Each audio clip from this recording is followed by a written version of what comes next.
Many brain surgeons are now convinced that humans have souls, and in their experiments they say that they can prove it too. They've even written books about it, which means if we are really spiritual beings living within human bodies, then there must be something going on in this life we don't know about, and something else beyond this life too. Because if a soul exists, it's quite obviously an energy force of some kind or another. And it is scientifically proven that you cannot kill energy. Energy can only be transferred, it can never die. Even when you switch on a table light on and off, you haven't wasted that energy. It's simply gone somewhere else and affects the environment. It's gone too. So if you don't believe me, Google, can energy be destroyed? It's a real eye-opener. So then, do we have souls? Well, if you're an atheist, you will believe that all humans are nothing but meat and bone, made by accident in a pond out of non-living materials with no intelligent design, purpose or meaning. You'll believe we do not possess a spirit, so we have no soul, and therefore there is no life after death. If you're a Christian, you'll believe that we are souls living a temporary human existence, and the soul goes on to live for eternity in one of two places. Which place we go to is our own decision, and that's the point of life. So to discover if we are more soul than human, you need to look at what the neuroscientists look at first, and that's our consciousness. Consciousness is actually a huge problem for science because it cannot be explained by science. I'd previously not given any thought at all to my own consciousness. Have you ever wondered about yours? Well, you're going to start now. I can assure you of that. I suppose for me, I took it for granted that being fully aware of where I am, who and what I am, my rational thoughts, feelings of love, anxiety, hope and happiness, having an imagination, daydreaming about the future and experiencing all the other emotions we all feel was just a normal sense of being a human. And of course, it is completely human, as is having the knowledge and fear of death for yourself and for those around you. All of this is true, and these things are part of your and my consciousness, which is exactly what makes you uniquely human. But where is your consciousness? No one knows. No one knows where it is, what it looks like, how big it is, how much it weighs, or even if it's in the body or outside the body. And before you write this off as complete nonsense and exclaim that your consciousness is just another simple material function of your undesigned accidental brain and it can be explained by it, well, it isn't a part of anything material. It's invisible and it cannot be explained by your brain or anyone else's. Human consciousness is a mystery. The best minds in the world have wrestled with this problem for centuries. And although it is agreed that there is a relationship between your brain and your consciousness, it is a highly complicated one which cannot be explained in any physical sense. It is beyond what we can see and study. It exists somewhere, but we can't find it. It's a scientific, philosophical, and spiritual conundrum, and it's described by science as an unexplained, multifaceted phenomenon. In other words, no one knows what they're looking at or talking about. Is consciousness then supernatural? Interestingly, the definition of supernatural is something that cannot be explained by science or the laws of nature. Therefore, yes, consciousness is indeed supernatural. This supernatural thing is a tricky one for atheists to get their head around. Now, many of my close families and friends are atheists, so this is not an attack on atheists, but I just want to make the point that if you're a proper atheist, you will not believe in anything supernatural. So you can see how the conversation around consciousness can get very tricky with people who don't believe in anything supernatural. Anyway, moving on to a very interesting doctor, Dr. Michael Egnor. He is a neurosurgeon, a professor, and author of the book the immortal mind. And he has some answers when it comes to consciousness. His own work and research has convinced him that consciousness is indeed a fundamental part of our soul. He was an atheist until his mid-40s when, he says, he realized that the evolutionists' approach to science he'd been taught in medical school and had previously accepted did not make any sense in practice, and it certainly didn't explain the mind. Before that, he'd completely bought into what he'd been taught in college about Darwinism, evolution, and the accepted lack of any need for intelligent planning of the universe and life. But his own questioning, study, and personal spiritual experiences caused him to change his mind completely.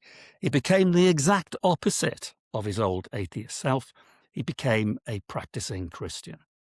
So he says that after operating on and examining thousands of patients' brains, Dr. Egnor concluded that evolution could not explain what he discovered about the incredible workings of the brain. Like many other neuroscientists, he is convinced that the brain is effectively an instrument, admittedly the most complicated and sophisticated instrument known to man, but nevertheless an instrument which in part requires a conductor, something outside of itself to help it function. The conductor, he says, of the brain is the invisible soul, which is the thing that makes us who we are.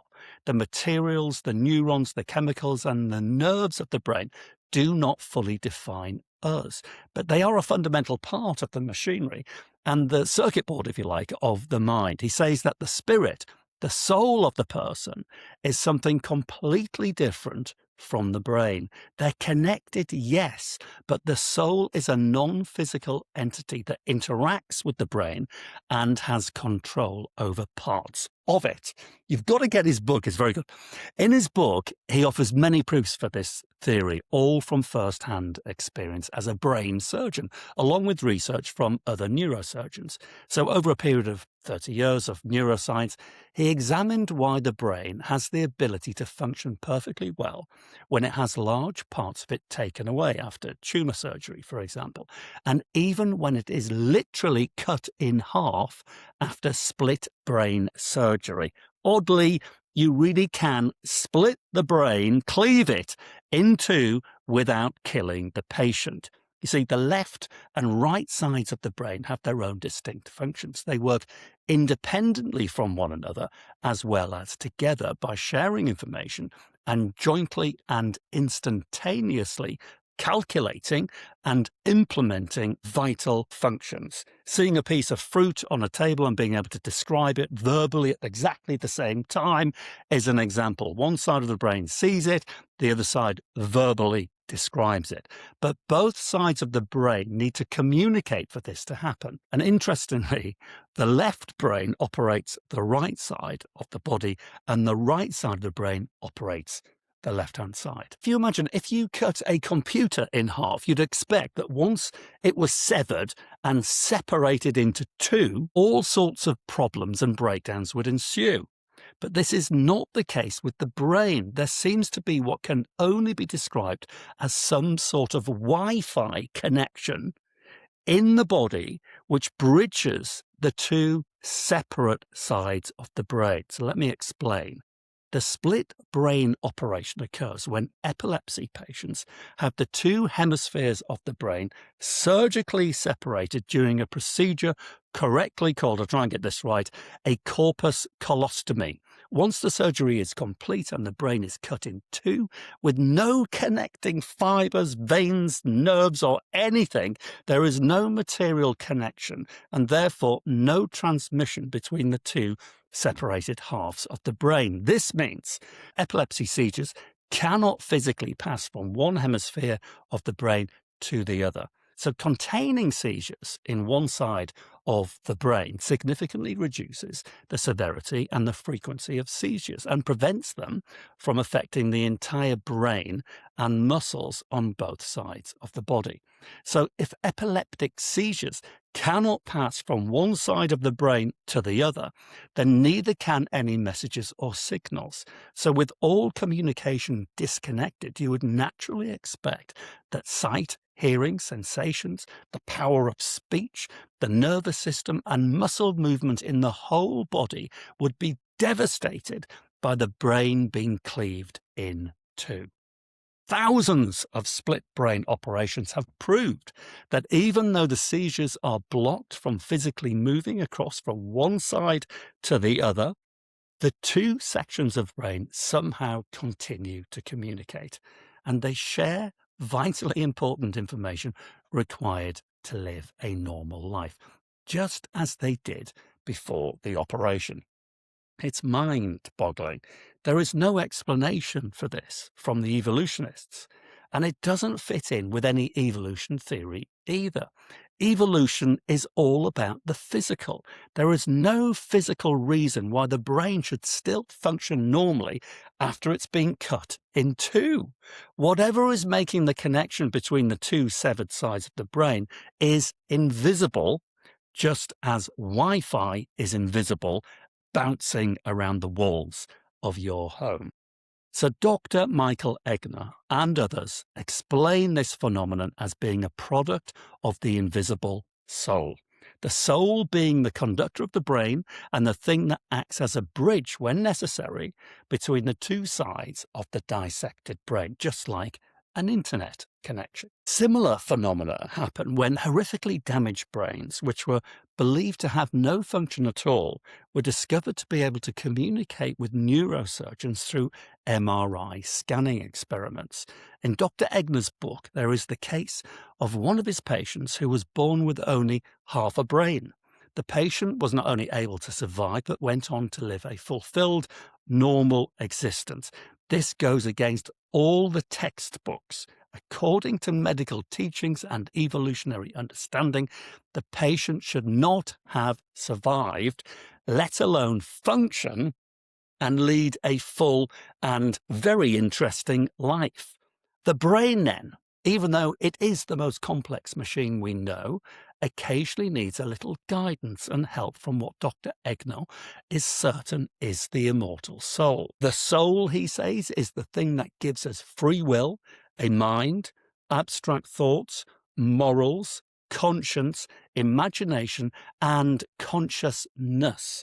In his book, he also references another neurosurgeon, Dr. Wilder Penfold, who over several decades carried out more than 1 million experiments on the brains of patients who remained awake during neurosurgery. Amazingly, the brain has no pain receptors, so this is quite normal. Now, I've got to say here that at a talk I gave recently, someone did not believe it possible for one surgeon, one brain surgeon, to carry out over 1 million experiments on patients' brains. So to clarify, this, of course, would be impossible if only one experiment was carried out per brain operation. But in fact, dozens or hundreds of experiments were carried out in each procedure. So Dr. Penfold found that he could stimulate all sorts of reactions in his patients, from laughing and the moving of limbs to sensations, memory recall, and the evoking of some emotions, all by simply probing certain parts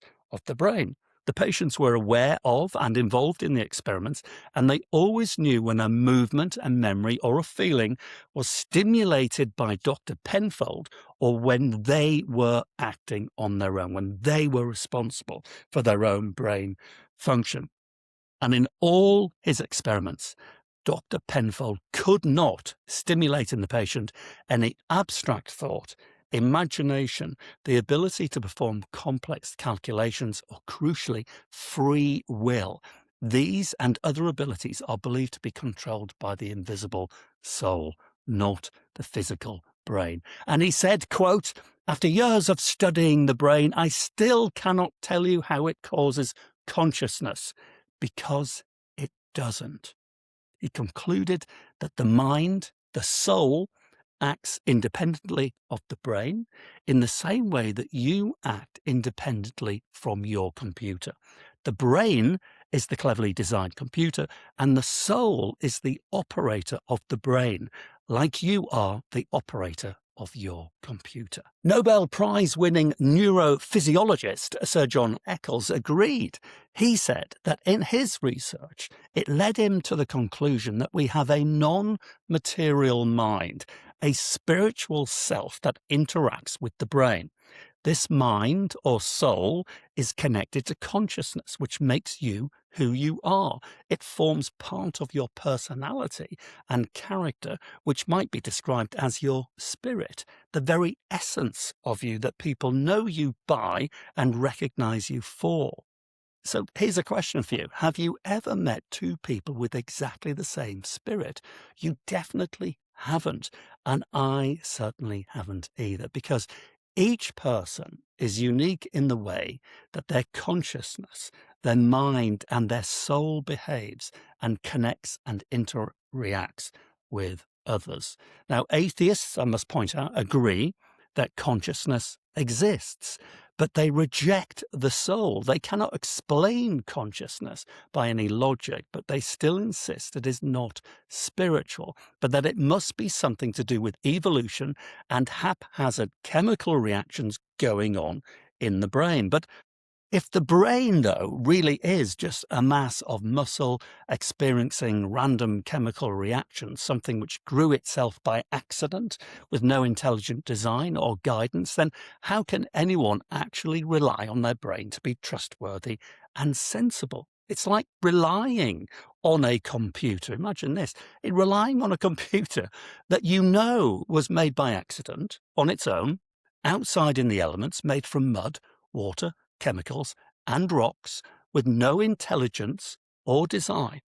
Would you really rely on this computer?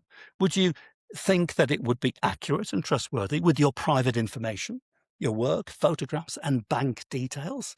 And as the owner and operator of a computer like this, would you have faith that it would not steal from you, reveal passwords, or blow up on your lap whilst you're working on it? I'm guessing you wouldn't. So what about your brain? Do you trust your brain to be logical, sensible, rational, and crucially intelligent? Can you rely on your brain? Now, if you can rely on it, does it make sense that your brain then was designed by a designer exactly for its purpose? And who or what do you think is really overseeing your brain, which really can be described as a nanotechnology supercomputer millions of years in advance of anything we can create, anything we can dream of? But who is the operator of this computer? Is your brain really doing it all by itself, by a series of happy, unplanned accidents? Or is it a very clever instrument whose conductor is your soul, the thing that makes you who you are, and the energy part of you that can never be destroyed, and therefore the energy part of you that will go on somewhere, somehow, forever? To conclude, for me, the evidence of the human soul is too great to ignore. I explore this and much more in my book, The God Conundrum, An Easy Guide to Life, the Universe, and Everything.